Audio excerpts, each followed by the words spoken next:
एका लग्नाच्या पत्रिकेत तुमचं नाव नसेल तर तुम्हाला जास्तीत जास्त किती राग येईल? त्या लग्नाला न जाणं किंवा त्यांच्याशी संबंध तोडणं इथपर्यंत आपण समजू शकतो. पण एखाद्या पत्रिकेत नाव नाही किंवा व्हॉट्सअपवर कुणीतरी काहीतरी लिहिलंय म्हणून तुम्ही कोणाच्या अंगावर थेट सुरा घेऊन धावून जाल का? तोही अशा वेळी जेव्हा समोरच्या घरी सनई चौघड्यांचे सूर वाजतायत. धुळ्याच्या पिंपळनेरमध्ये 19 फेब्रुवारीला जे घडलं ते केवळ 2 गटातली हाणामारी नव्हती. तो आपल्या समाजाच्या मानसिकतेत शिरलेल्या एका गंभीर आजाराचा पुरावा होता. निळकंठ नगर नावाचा हा परिसर, गोसावी समाजाचं एक घर. दुसऱ्या दिवशी लग्न होतं. गुरुवारी दुपारी साखरपुडा आणि हळदीचा कार्यक्रम सुरू होता. पाहुणे आले होते. हसणं खिदळणं सुरू होतं. पण अवघ्या काही मिनिटात त्या आनंदाच्या जागेवर रक्ताचा सडा पडला. 3 माणसांचे प्राण गेले.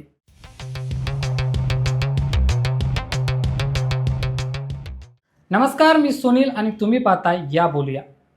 पिंपळनेर हे साक्री तालुक्यातलं एक शांत शहर. तिथे विजय गोसावी यांच्या मुलीचं लग्न होतं. साखरपुडा आणि हळदीसाठी नातेवाईक आले होते. साखरपुडा हा आनंदाचा क्षण असतो जिथे 2 कुटुंब एकत्र येतात. पण इथे 2 कुटुंब नाही तर एकाच समाजातले 2 गट एकमेकांसमोर उभे ठाकले. एक गट साक्री आणि पिंपळनेरचा होता तर दुसरा गट गुजरातच्या सोनगडमधून आला होता. हे सगळे नातेवाईकच, पण त्यांच्यात आधीपासून काहीतरी धुसफूस सुरू होती. दुपारी 1च्या सुमारास सोनगडहून काही लोक मारुती ब्रेझा गाडीने तिथे पोचले. ते तिथे लग्नासाठी आले होते की भांडण करायला हे त्यांच्या पुढच्या कृतीतून स्पष्ट होतं. तिथे पोचल्यावर सुरुवातीला शाब्दिक चकमक झाली, पण त्याचं रूपांतर इतक्या वेगाने हिंसाचारात होईल याची कल्पना तिथे उपस्थित असलेल्या कोणालाच नव्हती. काही तरुणांनी धारदार शस्त्र बाहेर काढली. भर मंडपात जिथे हळद लावली जात होती तिथे सपासप वार सुरू झाले. या हल्ल्यात 3 लोकांचा बळी गेला. सुरेश मोजगीर गोसावी, वय 50 वर्ष, त्यांचा मुलगा साहिल सुरेश गोसावी आणि त्यांचा एक नातेवाईक देवेंद्र ज्ञानेश्वर पवार, वय 35 वर्ष. विचार करा, एका बापाचा आणि मुलाचा एकाच दिवशी एकाच ठिकाणी असा अंत होणं हे त्या कुटुंबासाठी काय असेल? सुरेश आणि देवेंद्र यांचा जागीच मृत्यू झाला, तर साहिलचा मृत्यू धुळ्याला उपचारासाठी नेताना झाला. फक्त हे तिघेच नाहीत, तर पंकज अशोक गीर, सागर गोसावी आणि सुरेश सुपडू गीर यांच्यासह जवळजवळ 8 लोक जखमी झाले. यातल्या एकाची प्रकृती अजूनही चिंताजनक आहे. आता प्रश्न हा येतो की असं काय झालं होतं की इतका टोकाचा राग अनावर झाला? पोलिसांनी दिलेल्या प्राथमिक माहितीनुसार आणि मृतांच्या नातेवाईकांनी केलेल्या आरोपांनुसार या हत्येचे 3 मुख्य पदर आहेत. पहिला म्हणजे लग्नपत्रिकेत नाव नसणं.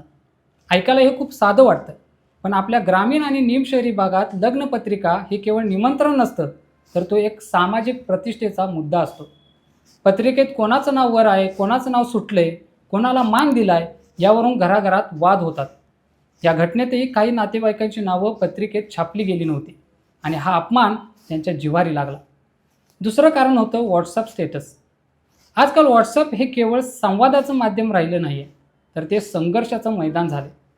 नातेवाईकांच्या म्हणण्यानुसार या घटनेच्या काही दिवस आधीपासून व्हॉट्सअप स्टेटसच्या माध्यमातून धमक्या दिल्या जात होत्या. बघून घेऊ, ठार मारू, अशा प्रकारची भाषा इथे वापरली जात होती. सोशल मीडियावर दिलेली ही धमकी प्रत्यक्षात इतक्या भीषणपणे अंमलात येईल असं कोणालाच वाटलं नव्हतं. तिसरं आणि खोलवरचं कारण म्हणजे जुने कौटुंबिक आणि आर्थिक वाद. गोसावी समाज हा तसा विखुरलेला पण आपापसात घट्ट जोडलेला समाज. या समाजात भाऊबंदिकीचे वाद पिढ्यानपिढ्या चालतात. लग्नासारख्या कार्यात जेव्हा सगळे एकत्र येतात तेव्हा हे जुने वाद उफाळून वर येतात. पत्रिकेत नाव नसणं ही फक्त ठिणगी होती. आतमध्ये रागाचा साठा आधीपासूनच तयार होता. या घटनेनंतर पोलिसांनी ज्या वेगाने काम केलं ते सुद्धा समजून घेणं महत्त्वाचं आहे.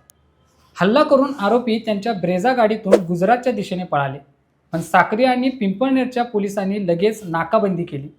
जिल्हा पोलीस अधीक्षक श्रीकांत धिवरे यांनी स्वतः या प्रकरणाकडे लक्ष दिलं. पोलिसांनी एक शक्कल लढवली.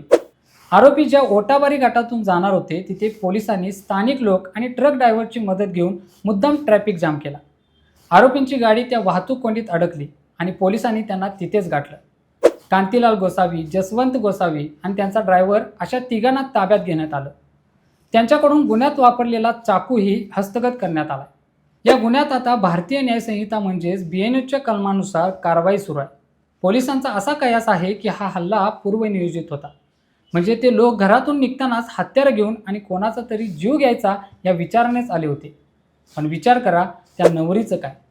ज्या मुलीचं लग्न होणार होतं तिच्या घरात आज हळदीच्या रंगाऐवजी रक्ताचा सडा पडलाय. तिचं लग्न कसं होणार? तिच्या मनात या दिवसांच्या काय आठवणी राहतील? याला जबाबदार कोण? आपल्याला वाटतं या गुन्हेगारांना शिक्षा झाली की विषय संपला, पण तसं नसतं. या घटनेमुळे संपूर्ण समाजात एक प्रकारची दहशतीची आणि अविश्वासाची भावना निर्माण होते. नातेसंबंधांमधला ओलावा संपून जातो. आपल्याला आता विचार करावा लागेल की आपण संवाद का विसरलो आहोत. आपल्याकडे सोशल मीडिया आहे, पण सोशल सेन्स कुठे गेलाय? आज डिजिटल जग आपल्या हातात आले. व्हॉट्सअप स्टेटसवर आपण काय ठेवतो यावर आज गावागावात गटबाजी होते. एखादी ओळ कुणाला तरी टोचून लिहिली जाते, मग समोरून दुसरी ओळ येते. हे डिजिटल युद्ध कधी प्रत्यक्षात शस्त्रांच्या युद्धात बदलतं हे कळतही नाही. पूर्वी भांडणं झाली की 4 लोक मध्ये पडून ती मिटवायची.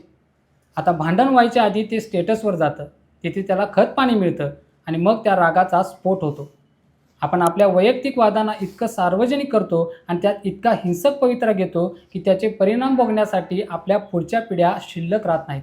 या हत्येमध्ये मरणारा सुरेश गोसावी आणि मारणारा कांतीलाल गोसावी हे नातेवाईकच आहेत.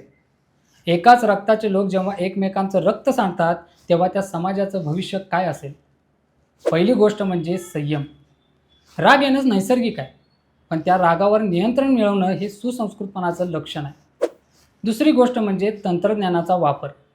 व्हॉट्सअप स्टेटस किंवा फेसबुक पोस्ट ही कोणाला अपमानित करण्यासाठी नसावी. तिसरी आणि महत्त्वाची गोष्ट म्हणजे कौटुंबिक वादात मोठ्या माणसांची मध्यस्थी. पूर्वी गावातली मोठी माणसं बसून असे वाद मिटवायची. आता ती यंत्रणा मोडीत निघाली आहे.